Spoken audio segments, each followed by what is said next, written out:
Hello and welcome to our webcast for February 7, 2020. My name is Christian Debré and this is Amy Asbrook, the director of Toujours Vivant, Not Dead Yet. Hello. Also joining us sometime, not always, she's not there yet, but anyway, Taylor Ayat, our policy advisor and outreach coordinator. Toujours Vivant, Not Dead Yet is a non-religious organization by and for people with disabilities and our allies. We believe that the choice to die is not free as long as old, ill, and disabled people don't have a free choice in where and how they live, and that must change.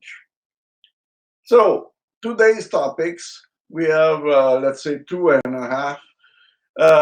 No free choice to die, Cecilia Bernadette Chmura. The second one is a doctor's acquitted in Euthanasia of Belgian woman. And half is video of January 30 forum. So Amy will help us through. Will do my best anyway. Okay, so no free choice to die, Cecilia Bernadette Chmura. The story surrounding the 2018 suicide of Cecilia Bernadette Chmura, offered by her husband and amplified by the news media, is that she was failed by the Medical Assistance in Dying, or MAID program. Ms. Chmura was deemed ineligible for euthanasia because her natural death was not reasonably foreseeable. So she was ineligible, but they made it out to be like this was a horrible thing, that she wasn't eligible for euthanasia. Articles described Ms. Chmura's long history with fibromyalgia, up to 20 years, depending on the report, and said that her condition had worsened over the 5 years before her death. According to news accounts, she had been taking morphine and medical marijuana for the pain, but she didn't like the loopy feeling that they caused, nor did the drugs completely relieve her pain.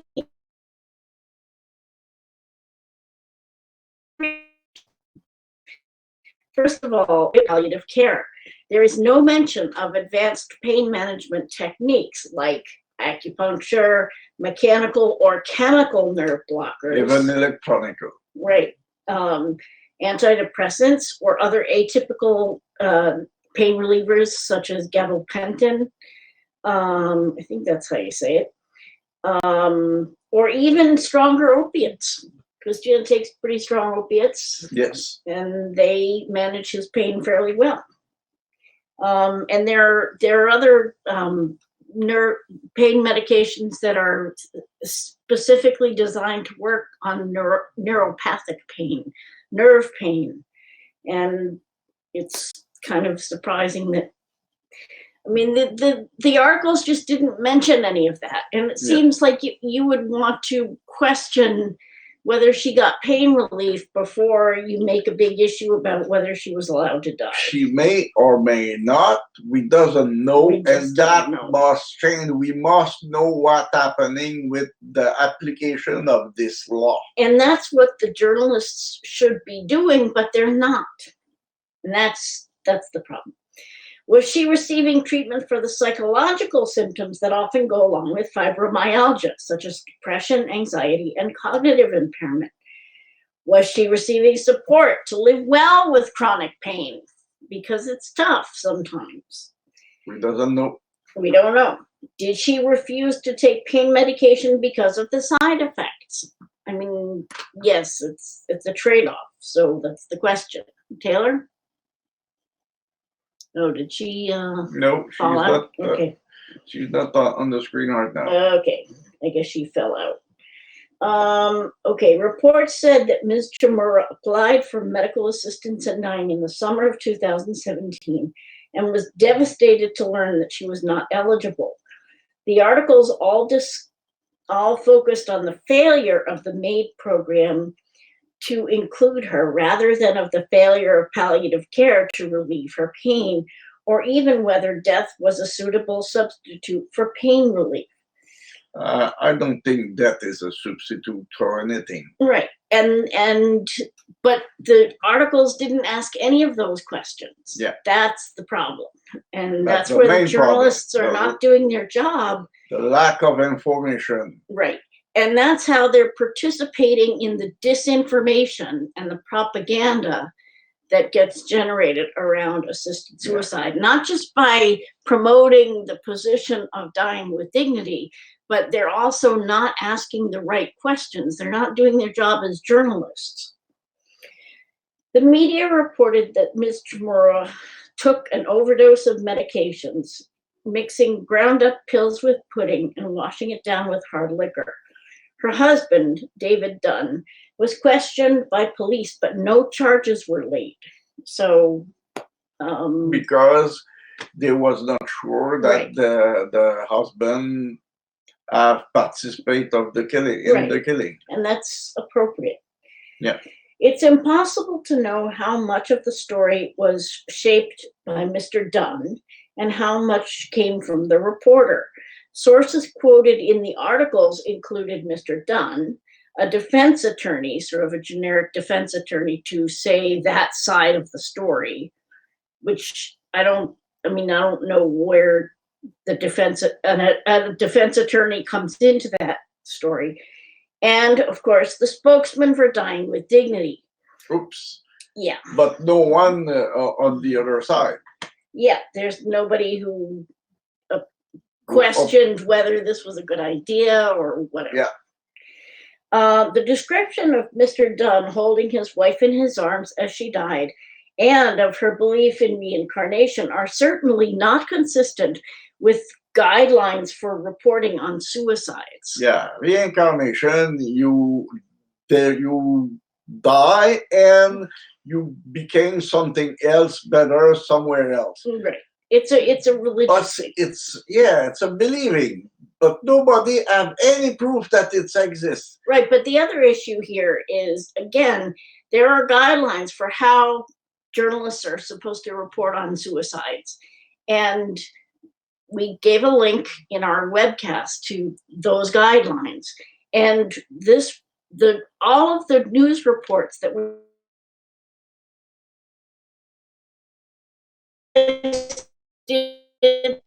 details of what happened, they're not supposed to do that. And they violated all they those don't do guidelines. their job. Right. As we've mentioned in previous webcasts, and we gave a couple of links to different webcasts, media coverage of assisted suicide and euthanasia tends to be strongly biased in favor of the practice, portraying it as a progressive, autonomous choice. Opposition to assisted suicide and euthanasia is usually described as religiously motivated, with an occasional nod to disabled people as vulnerable persons, quote unquote, with no mention of the discriminatory belief that drives the assisted suicide and euthanasia movement, that is, it's better to be dead than disabled. Which is not true, but... Right, and so they basically, the news media create a very closed system, and this is how you're expected to think about assisted suicide and euthanasia. And it doesn't include the disability rights perspective. And it acts like anybody who is opposed to euthanasia is a religious conservative person. Which is not true. Right. We are not religious at all. Right. And even Taylor, who is a person of faith, that's not the basis of her opposition. So there are ways to oppose euthanasia that are not based on religion. In this case, the media bias has once again caused important information about the events of the situation to be lost. Like, what kind of palliative care was Ms. Chmura receiving? Why was her pain excruciating and her quality of life horrible? Those are both words used in the article. Yeah, normally doctors have all the tools needed to take care of those things. Right. And any competent palliative care doctor should be able to relieve that kind of pain. And the fact that her pain was not relieved means that either she didn't have a competent palliative care doctor, or she wasn't getting proper care. Or we doesn't have the information, Right. because the information is not there. And because the journalist didn't ask. Did she receive any suicide prevention intervention? Probably not. People who are going to commit suicide should get suicide prevention intervention. But in MAID, you doesn't receive it. Right. And even though she committed suicide herself, that would be a question to ask. Yeah. What factors went into her calculation of the trade-offs between unpleasant drug side effects, adequate pain relief, and death? And by what process did death come to appear to be the better option than all of the other choices available to a person still living? No tools to evaluate it. Right. Who really failed Cecilia Chmura is what we want to know, because it wasn't the medical aid in dying program. Without the supports she needed to manage her pain, could the choice to die really be free? And we don't believe that's the case. And that's why we oppose euthanasia and assisted suicide. Okay. Our second topic is doctors acquitted in euthanasia of Belgian woman. Oh, and remember, the Belgian law and the Canadian law are very close. Similar, yes. From one to the other. Yeah. And in Belgium, people can be euthanized for psychological reasons, but their problem has to be incurable. And that was the central issue in this case. 3 doctors charged in the euthanasia death of Tyne Nice, or Nice, in 2010 were acquitted in the early hours of January 31st after a jury deliberated for 8 hours. The doctors were accused of unlawfully poisoning the 38-year-old autistic woman in April of 2010 because there was doubt as to whether she met the eligibility criteria for euthanasia. And she was not. Right. That's her family claims that she was not eligible. And she was not. But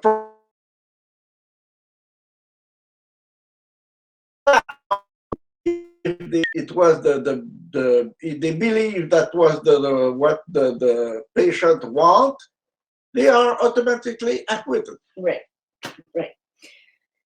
So Dr. Godlieve Thienpont, a psychiatrist, and she actually usually lists her name as Lieve Thienpont, and she does a lot of euthanasia. She's a big promoter of euthanasia. Dr. Joris van Hoof, who administered the euthanasia, and Dr. Frank de Grief, her treating physician, all signed off on the forms approving the euthanasia, attesting that she met all the eligibility criteria. However, so they do what they call a false. Right. Well, that they, again, it's the good faith. They believed that she met eligibility criteria, and if you don't, if you decide somebody isn't treatable, then yeah, okay, fine. But that's kind of giving up on a person. Ms. Nye's family believed that she did not have an incurable mental disorder. She had untreated psychiatric disabilities, a history of drug abuse and suicide attempts, and had recently been diagnosed with autism, for which she had not yet received any support. As far as we know. Right, exactly.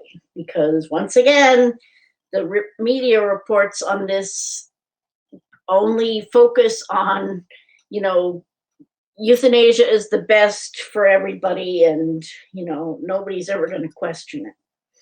When the verdict was read, cheers and applause broke out in the courtroom, which the president of the court called inappropriate.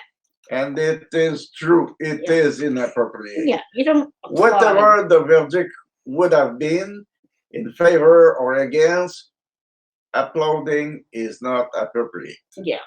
But the fact that people were applauding is an indication of the general mood, which is everybody supports euthanasia and hooray for euthanasia. That's what they were doing. Okay. So our last topic is just very short. To view the video of the End of Life Equality and Disability Forum that was held on January 30th in Ottawa, you can click on the link that's in our text and enter your name and email address in the form, and you can then get access to the video. And it's definitely worth the time. Okay, so if you have any questions or want more information about the topics that we discuss here, you can visit our Facebook page at facebook.com/toujourdsvivant, not dead yet. Visit our website at tvndy.ca. You can email us at info@tv-ndy.ca, or you can follow us on Twitter @TVNDY. Thanks to Christiane for helping us out. And thank you, Amy. Wherever she is, thanks to her. Yeah, thanks to her. We will see you next time. Thank you. Take care, Bye. everybody. Bye.